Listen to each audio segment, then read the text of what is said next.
I do think it's been interesting how so much of the reaction this weekend, and one of the guys on the sidelines will actually be joining us at 3, Albert Breer, to Jimmy Haslam and Andrew Berry Kevin Stefanski being papped sideline-wise at the Ohio State-Texas game. A lot of people took big jumps into the sea on that one. Well, what else? What other jump are we supposed to make?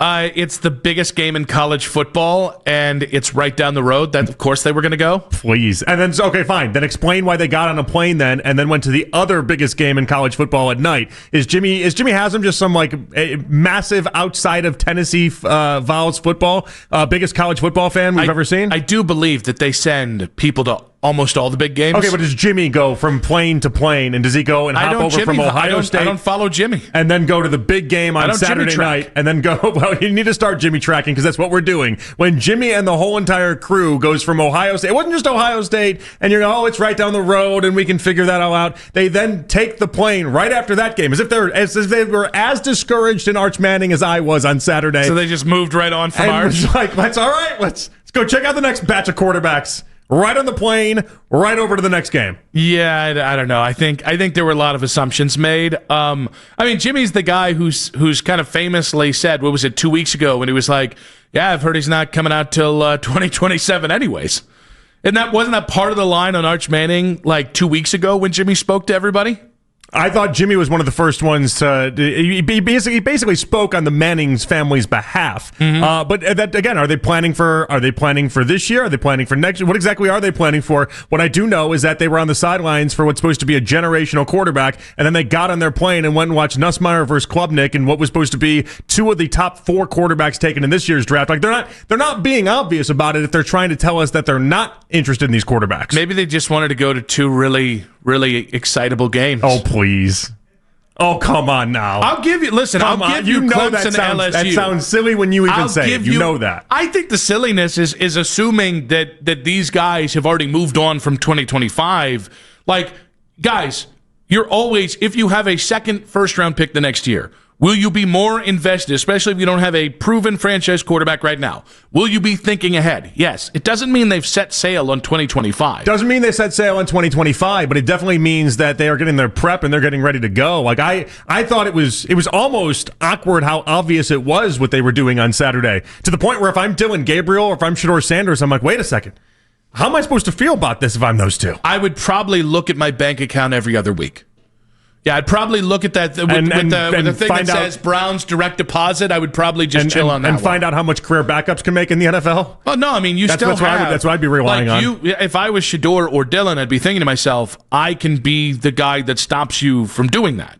Right? Okay, and that might be a good sign. If Dylan Gabriel takes over in week 9 and looks good for a couple weeks, and instead of week 11, them going and watching Arch Manning or Drew Aller or whatever great quarterback seems to be playing great that given week, maybe that's a good positive sign for him. But it'd be really awkward if he's looking pretty good and then they still are making all these trips every single week. And by the way, because they have 2 first-round picks, Antonio Williams is going to be a top 10 pick this year from Clemson.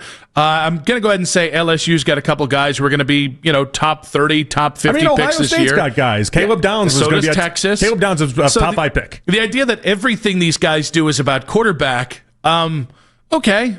I can understand the Arch. I still think the Clemson LSU thing is more of a logistical thing with the quarterbacks than I do Ohio State Texas, where it's just, no, we've got a lot of irons in the fire in 2026, and just because but I want to get back to it because I know you've said, well, I don't think it necessarily means they've set sail. I think a lot of people saw Haslam, Berry, and Stefanski at these big games and said, well, do they even care about 2025? It's like, they're rich. They do not live like you and me, right? Like, you don't have to, you can be invested in the 2025 season and still use your private jet plane to take people that work for you to these other places and get this going in the right direction. But they haven't done that the entire time that Haslam has been owning the team already. And it's evidenced by the idea that Kevin Stefanski on the press conference yesterday said that was the first major college football game he's ever attended. Yeah, but not Andrew Berry and not Jimmy Haslam. No, we have seen both of those. This was bringing the whole that's crew assuming out. that Kevin is honest. You think Kevin's not honest when it comes to going to a major college football game? Do I think Kevin has fibbed before, and do I think Kevin likes to downplay things? I'll assume the honesty when it comes to him never going to an Ohio State game or never going to a major game. The first time that he's ever gone to a major college football game with Haslam, I'll take him on his word with that, because Mary Kay said not only did he mention that in the press conference that we all heard, but she said he's heard that from him privately before, too. This has been a thing for a while with Kevin. I just think this idea that people are thinking the Browns are already thinking about 2026 is silly. I really think that, and I bet you there are parts of that locker room that would like nothing more than to stick it in the eye of people like us, who I've been saying this is a 3-win team since January, and I believe you have also been somebody that's like, this is a 5 to 7 win team, right? 5 to 6. I don't think I ever got to 7. Yeah. All right, let's go 4 to 6. It sounds more impressive that way. I don't even know that I did that. So I do think like there are people in that organization, and by the way, Kevin's one of them. Like, Kevin is going to try and surprise everybody in 2025, and I think this idea that organizations pick and choose which seasons, no, the Browns didn't go all in this offseason because there were things limiting them. Yes, some of this became about 2026 when they made the Travis Hunter trade, but I think going too far into that, like, I guarantee you Kevin Stefanski's now like, all right, guys, hey, let's do the bare minimum here because we got to start thinking about 2026 when he's going into the locker room and starting to get everybody ready for the Cincinnati game. Yeah, I don't think they're doing anything as far as telling themselves that they're not trying to win in 2025. But you can't tell me that wasn't a peculiar move in the way that the Jimmy Haslam flight charter went. Like it was like be less obvious about it in many ways. But why? Why be less obvious? Why be less obvious? Oh, well, by the way, okay, fine. Be as obvious as you want, but then people are going to make comments that you're disagreeing with today. Like, they're going to make comments about the idea that they're thinking about the 2026 quarterback class. But again, like, the idea that it's just about quarterback to me is where it's like, they might just be putting more emphasis on this because they do have 2 first-round picks next year, and they're likely to have 3 picks in the top 40.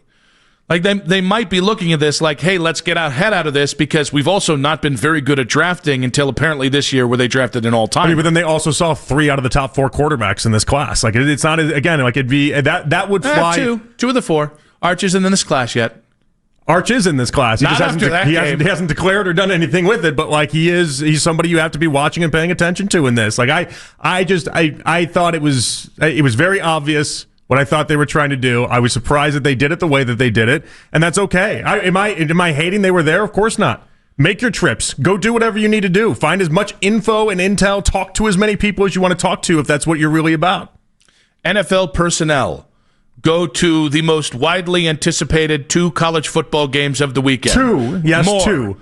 More on the news. No, it's not just NFL personnel. It's owner, then GM, and then the head coach all together. Yeah, NFL owners never go to college football games. No, they do, but you're simplifying this in a way that you know is disingenuous. You know that. No, I think boiling this down to they were only there for quarterbacks. That's not what you're doing, but that's been part of the discourse, and somehow that means they're out on 2025. I think it doesn't mean they're out on 2025. I just think they're really focused in on 2026 in some degree, and they're trying to get as much research as they can. In football is. Well, yeah. So that's why I'm not making a big deal about it, and I'm not saying they can't do it. They should be doing it, but then you also then get to understand why fans are turning around and be like, oh, little peculiar. They're at both of these college games that feature the best quarterbacks in the country. Oh, but then you can't turn around and tell us we're idiots for thinking that. I continue to come back to, like, listen, I don't think they're going to be very good. I don't. I think they're a 3 to 5 win team. And I think even 6 wins feels ambitious because I think lost on a lot of people is, well, the Browns have talent, so does the rest of the NFL. Mm-hmm. And the Browns' best talent is older and injury prone. That's not a great recipe for succeeding this year. But for people kind of trying to skip sim on this season already, or for people just not into it, it's like, I'm excited to see what Joe can do. I'm excited to see if either Dylan or Shador can grab the reins at any point. And I think trying to fast forward through that, I don't think it really makes a whole hell of a lot of sense. You have been playing a lot of college football with that. Just press the sim button. Yeah, especially at the end of the season when you're like 12-0. You're like, just give me the championship game. I'm not playing through all this other crap. So I think you're right, and I think it's odd that. So I love all this part of football. I love the idea that you get to go through what this upcoming season will be. Now I know people are like, that sounds crazy. Like if they start off 0-7, 0-8. I probably will regret some of those words, but I like the process of it all. And I do love the idea of finding out which rookies are going to end up being on this team long term, which guys are actually good, which guys actually suck, which guys you need to keep, which guys you don't need to keep. Like I like the process of it all. And here's the thing. The Browns, when we say the Browns, I'm talking about the people who actually control what happens between between the sidelines, the people who go out there and play, the people who are on the sidelines. Those people aren't simming past this season. And I think there's ambiguity for a lot of fans in a way that's maybe put people off. I think it was easier to embrace we're tanking because you knew, okay, nope, I'm going in, I'm looking at young players, who's going to be here in the future, and I'm watching college football to see who's going to be part of the future once the draft comes in. This is not that. This might very well still lead you to the number one pick. But I continue to come back to, like, I think this is one of those teams that has a wide swath of potential outcomes, and everybody that actually means anything right now to wins and losses, including the 53 guys on the active roster, including Kevin Stefanski and his coaching staff, they are trying to win. Right, the season still matters, and if I'm Stefanski and Andrew Berry, despite the trips with Jimmy Haslam, you can't feel safe in your job. Yeah. And despite the assurances that Jimmy Haslam has given them, you can't feel safe in your job. But you have to try to win as many games as you can. You're not just hey, this season's going to happen, come and go, and that's it. And, like, do I give Dillon Gabriel or Shedeur, with given the positions they're in, do I give either a huge chance to steal the job long term? No, I don't. Because until I see them play on the field, you don't know when that opportunity is going to look like. You don't know when it's going to come. You don't know how many games each guy or if either guy is going to be given those games. Right. And then there's Joe Flacco starting ahead of them, and Joe controls this to some degree because he is playing, and if he cuts down on turnovers, makes a lot of big plays and wins games, that is going to put off them playing as well. So now, while I don't think that's a huge chance, you still have to give them some chance because this organization, especially Dillon Gabriel, they really believe in Dillon Gabriel in a way that you and I don't. Right, but you can see all the different routes that this goes. But even in saying all that, I'm encouraged by the idea that they went out to all these different sites over this weekend and they did have boots on the ground and they're talking to all these different people. Like it didn't feel like. Like it doesn't feel like they're focused in on 2026 to bypass 2025, and so as long as I feel like they're not just redirecting to 2026, I can feel good about that. So it's interesting that you're saying this because I do think some people who've applied the meaning of they're going on the quarterback tour and this is the only reason they're here, or the only reason they were there, or in Death Valley, or when they go to see Drew Aller or go to see Lenore Sellers, any of these guys. I think that was aspirational. I think people want this organization to just skim towards 2026. And some of that is just founded in the belief that you're really basing success of this season in part to can Dillon Gabriel, a third-round pick, or Shedeur Sanders, a fifth-round pick, pull the sword from the stone, and people understand how low probability that is. I understand that, like that, to me, that I'm like not you specifically believing, hey, this is all about these quarterbacks. I wasn't necessarily pushing back on you. It was just the wide swath of people who wanted that to be the only focus. And it's like, are we doing that because you're just not up for this season and you would like to just sim through this? Maybe that's what it is for some people. But I also don't think it's a bad thing if they're doing their due diligence on these quarterbacks with the idea. Wasn't it always the idea that if Dillon or Shedeur or if somebody else came and took the job, then great. But like the idea has always been about 2026 in general. Okay, and here's another thing I was thinking about as well. Like, they didn't go see Shedeur at Colorado. Jimmy did not make that trip. Kevin did not make that trip. Andrew Berry did not make that trip until after the season was already gone, right? We had all sorts of reports about people with the New York Giants that were living in Colorado, but we didn't have anything from the Browns, right? Same thing you can say with Dillon Gabriel, and with a lot of these top quarterbacks, they weren't making those trips during the season. And what happened with Shedeur in particular, though? Shedeur ended up having all these conversations about how when he showed up to the draft, he was this guy, and he was a nuisance, and he was that, and he was problematic, and all these other things.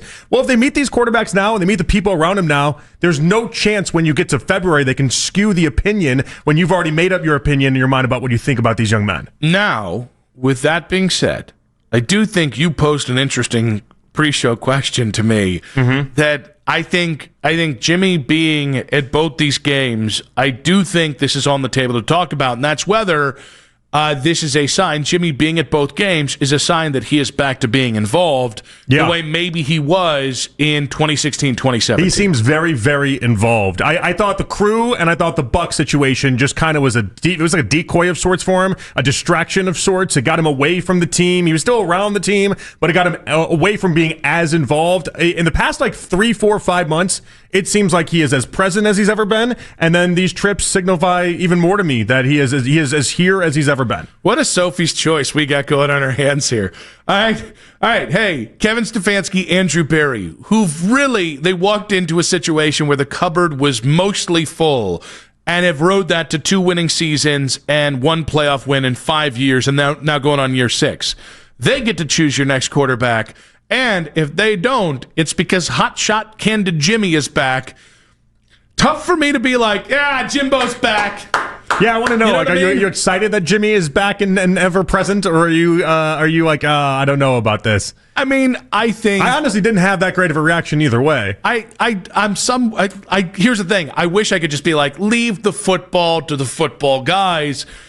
We've left the football to the football guys, and it's also not worked out very well to this point. I think the football guys will do a better job than Jimmy will. I'm fairly confident in that. But it also plays with that same idea. How much control is he going to have, and how much is he going to go back to having? I really do. I mean, he really did. He kind of disappeared like a thief in the night over that couple-year stretch there, right around the Deshaun stuff, when everything started to really go haywire. He just kind of let everyone else deal with that. And now he's back, and now that he's very, made very sure present. the Bucs will not sniff another championship in the Giannis Antetokounmpo Hey, they re-signed era. Thanasis. Yeah, but he's the guy that single-handedly hired Doc Rivers and run the rest of the town off there. Now he's back to priority number 1. I mean, let's get the Browns where they need to be. They are very similar to people like me and you in many respects, with the idea that we all have our hobbies, and for them, owning football teams is a hobby in many sorts. And I feel like Jimmy is like me in my golf game. I have stretches where I'm obsessed, and other stretches where I'm like, well, okay, I still like it, but I can do something else for a little bit. It's kind of how it feels like with Jimmy. What I think would be really interesting is for a hot minute there, it seemed like Jimmy became Jimmy D, JW. It was everyone. Yeah, it was everyone. Yeah. It was the Haslam daughters, like the whole family, right? And I don't know whether to take this as Jimmy is back and Jimmy has maybe taken over more control, or I don't know. Well, but just know this, right? For a couple-year stretch, every story started with D. Haslam thinking this, and everything was around D, and now we're back to seeing every story starting with Jimmy. But I will say, I don't know how to feel about it. Okay, let me put it this way. It doesn't automatically make me feel better that Jimmy has now might want to be the adult in the room and be this visible with the Browns at these big games. Unless does he really think this is like a collaborative thing between all of them? Is that what he's convinced himself of? Yes. Because we know he likes this with Dee Podesta. Yeah. And this is honestly, when I first saw the photo, there was a photo first of it was Andrew Berry with Jimmy Haslam, and Stefanski was not in that photo, right? And I thought to myself, I'm like, oh, maybe Andrew Berry's just that. Maybe he's the one that is really on the inner circle, and maybe if I'm seeing this as Stefanski, I'm like, you're not in on it the way that Andrew Berry is. Maybe they get separated by the two, but then Stefanski's there, so maybe it's all just one big. We all think together, thought partners. There we go, one big thought partnership.